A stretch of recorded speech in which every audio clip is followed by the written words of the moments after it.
Le point suivant concerne notre budget supplémentaire. Nous sommes dans une année exceptionnelle, en ce sens que c'est une année d'élection. Et moi, j'ai toujours souhaité, quand on arrive sur l'année d'élection, qu'à la fois le budget soit voté avant la période électorale, de façon à ce qu'on puisse déjà fonctionner, mais qu'on ne vote pas non plus un budget totalement ficelé, de façon à respecter le vote aussi issu des élections. Donc, nous avons voté notre budget 2020 le 30 janvier. Les élections, c'était le 15 mars. Donc le 30 janvier, nous n'avions pas ni connaissance précise des excédents de 2019, ni non plus la connaissance précise des dotations de l'État. Il y avait des estimations, mais il n'y avait pas le chiffre précis. Aujourd'hui, tout ceci est fait. On a présenté le budget 2019. Donc nous pouvons faire notre budget supplémentaire en y intégrant nos fameux excédents et puis les opérations comptables qu'on vient de voir entre la répartition pour le CIVOM et l'écriture comptable pour la garantie d'emprunt de la CELA. C'est ce que vous retrouvez dans ce tableau. La section de fonctionnement en dépenses et en recettes va s'équilibrer sur ce budget supplémentaire à 504 395 € et 43 centimes.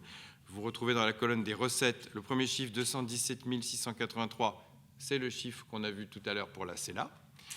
La ligne d'après 250 000, c'est l'affectation du résultat que nous avons également vu tout à l'heure. Et enfin, les 36 711 € et 53 centimes, c'est la somme de Brin-Saint-Léger et Saint-Aignan.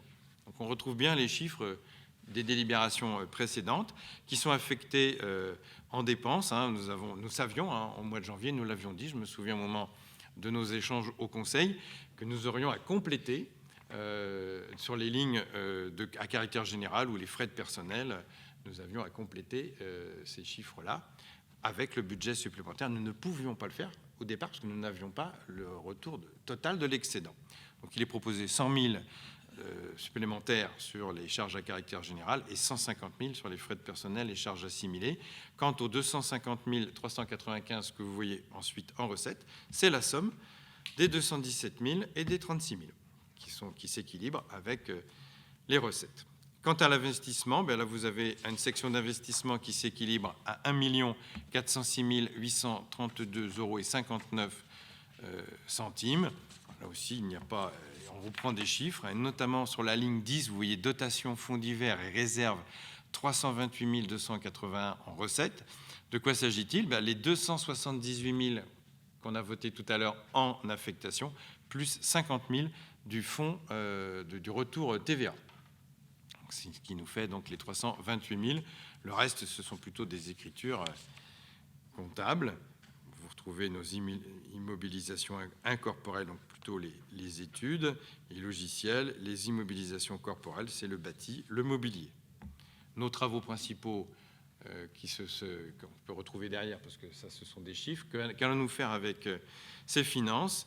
On verra tout à l'heure, juste après, je pense, l'autorisation de programme pour le lancement de notre futur groupe scolaire. Donc les premiers frais vont être engagés en 2020 sur ce nouveau groupe scolaire. Cet été, nous changeons une classe modulaire dans la cour de Maristes-Bastier. Nous en faisons l'acquisition, nous remplaçons une location qui n'était pas de bonne qualité par une acquisition de très bonne qualité.